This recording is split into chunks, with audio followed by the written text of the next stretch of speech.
Welcome to Marifado. This is Preacher Rabbi L.M. Dumizul. Our topic today is African Kingdom south of Egypt, part 2.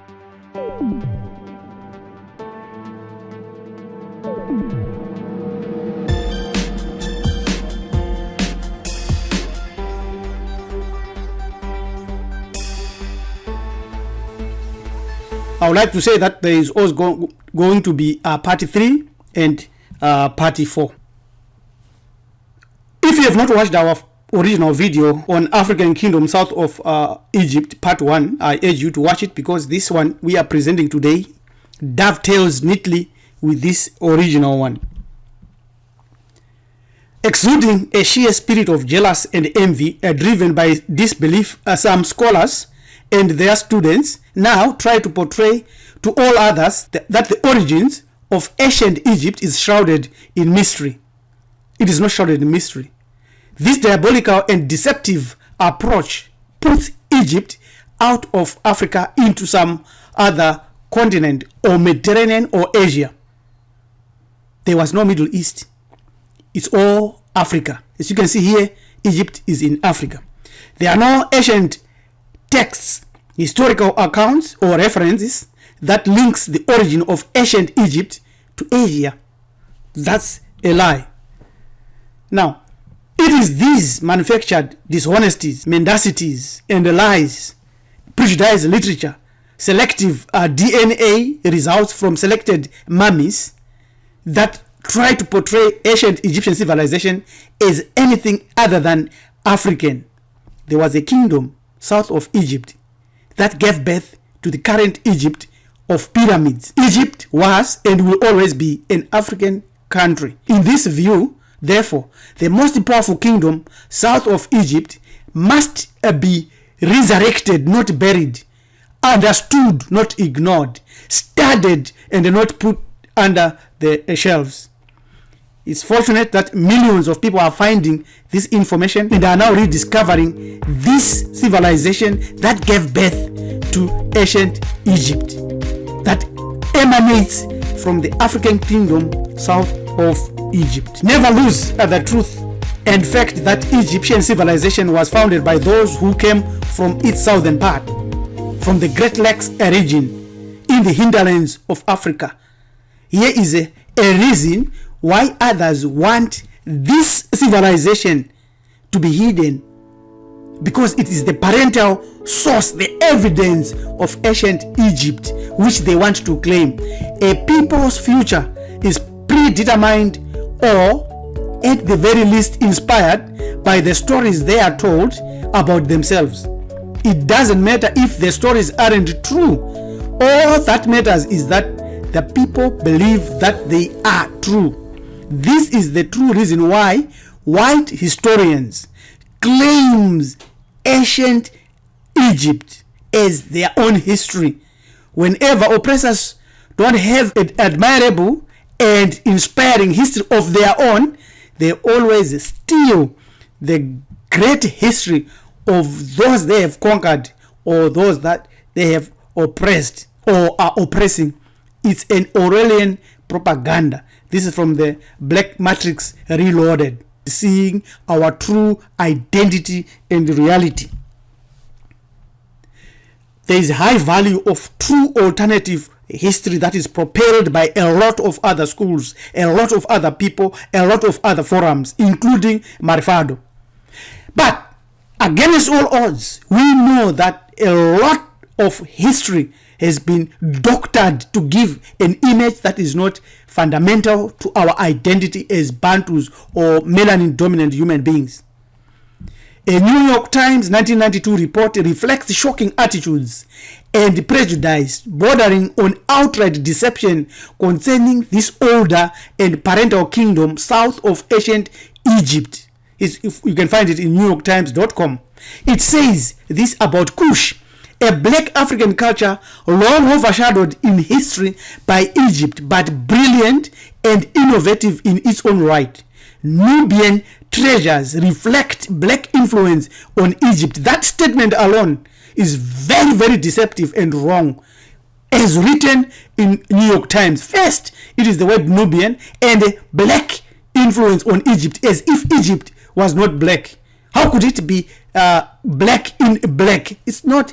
This is how alternative history is a high value in establishing our identity. We have already shown in part 1 evidence of this fearsome power and its ancient age. Let us provide more evidence about this older kingdom south of Egypt that is rarely taught or promoted, because it will destroy all Egyptological biases and lies. Is Nubia an old name? Is Nubia Kush? Nubia was known as Kush for 2,000 years, but it was changed. Who changed it? Nubia Kush 12,000 BCE. For much of antiquity, the region south of the first cataract of the Nile was called Kush. The name is known from ancient Egyptian classical texts. Whether it reflects an indigenous term is not known. Yet in Bantu languages, it refers to spreading like a sower sowing and scattering seeds. Marinate on that and think on that very seriously. Ancient heritage deliberately being ignored.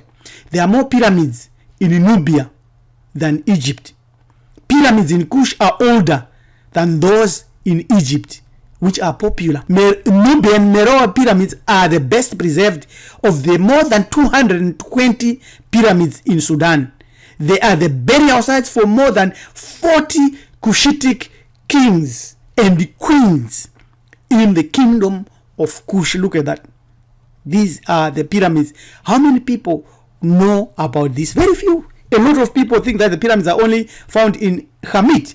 They are architectural genius, architectural wonder that our ancestors designed. It proves really that we have fallen from a very high pedestal. Since Kushitic pyramids are smaller, this is proof that the pyramids were built from the south. The technology developed from the south, going northwards and culminated in Hamit. There is an abundance of rock art found all over the Central Sahara, from Libya to Egypt to Mali. The rock art depicts elephants, crocodiles, dogs, hippos, and rhinos, animals that do not live in the desert. Scenes of hunting and rituals are shown with men wearing animal masks, totemic. There are representations in rock art of dog-headed human figures, which resembles Anubisa, and a type of stamped pottery decoration later found in the southern Nile Valley. So this is our ancientness that goes beyond the 4,000 demarcation mark given to Egypt by Egyptologists. Many popular Egyptian gods are of Kushitic ancestry. Therefore, your Kamitic spirituality is more of southern Egypt than anywhere else. Ancient Nubian culture and religion. The ancient Nubians shared many common religious ideals with that of their neighbors, the Egyptians. It's not like they are different. They are the same. Both religions referred to many of the same gods and goddesses. Egypt's religious influence. The Nubians worshipped the universal gods of Hamit. It's the other way around. Right? The more common among the near regions of Egypt, and even commonly known to the world today, these deities include Horesu, Hatore Ostole, Anubisa, Bastata, Guvu, Mute, Isisu, Ausari, Gahuti, Shata, and the most common of all, Rabuda or Ra. Many deities popularly known as Egyptian actually originated from Nubian or Kushitic religion, such as the war goddess Sakumuta. In the old kingdom of ancient Egypt, it is believed by many archaeologists and scholars that Upper Egypt was located in Nubia, Kush, before it expanded to the north. The founder of the first united dynasty in Hamit, Pharaoh Naremera, was even believed to have been born in Tini, a town in Kush. This is the reason for the similarities in Nubian and Egyptian culture. The Kushitic or the Kushites also believed in Ba. That's why we have Bantu. And the Ka, the spiritual parts of being, believed by the Egyptians to have traveled to the underworld when a person dies. Ka represents physical qualities of a being, while Ba represents the non-physical characteristics such as personality. The Nubians represent the Ba by statues of winged figurines. This is straightforward. This is Mahati. So the portrayal of Kush versus Egypt given today in scholastic work and academic work is not correct. It is subtle and divisive, as we have already proved here. Between 2500 BCE and 300 CE, a series of kingdoms flourished in what is known today as Sudan Valley. These are the kingdoms of Napata, Karema, Marua. These are Kushitic kingdoms which gave birth to the same Kushitic kingdom in the area known as Sudan today, and up to Mesopotamia through Egypt and Canaan. There it is. This is the Kushat Empire represented, and the armies, the elephants, and everything, and the technology, and the queens ruling and having authority and power. Kush is similar to Nubia or Nubian, land of black people. The Greeks came and called it Ethiopia or Ethiopic. The Arabs came and called it Sudan, and Egyptus is Latin for dark people. This is very, very clear. You can see them there. Whether they are lightish, whether they are dark as blue, black, it doesn't matter. They are all Bantus. The ancient Kushat Empire spread right across into what you know today as Southeast Asia, India, China, and every part of the world. This is very, very clear. There are no debates about that. The most hidden fact of history of Hamid. This is by Emara Imhotep. During the Persian invasion of Hamid, Artaxerxes III of Persia attacked the country at 3 different points at the same time. They defeated Nectanebo, the last native pharaoh of Hamid, who retreated to Memphis, where he felt that he could make a stand against the Persians. But as city after city fell, all that he could do was gather up as much of his possession as he could and flee into Ethiopia, current today Sudan, Nubia. Some scholars want to call it that. This information is hidden by most scholars. The true rulers of Hamid, the aristocracy, migrated south when their country got invaded. That's one of the reasons why the Sudanese people or Nubians and other black Africans groups today are the only groups who use the ancient cultural practice that could be seen in Hamid. They are the true descendants. This is a very important statement. The stakes are very high, actually. This is Dr. Larry Ross, who wrote this book, Nubia and Egypt, 10,000 BCE to 400 AD. He goes on to say that the period between 16,000 BCE and 8,000 BCE provides the essential foundations of ancient African civilization. However, Egyptologists never start there. The University of Chicago's Oriental Institute provides the archaeological evidence for significant periods of prehistory development that challenges the general assumptions that Egyptologists continue to make about the Nile Valley.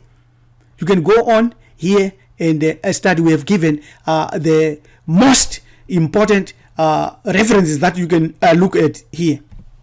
The places like Kustu Cemetery, which provides some of the most important evidence that has been overlooked by mainstream Egyptologists, the temples and the cultural and religious practice of Bantus and many other people south of ancient Hamid.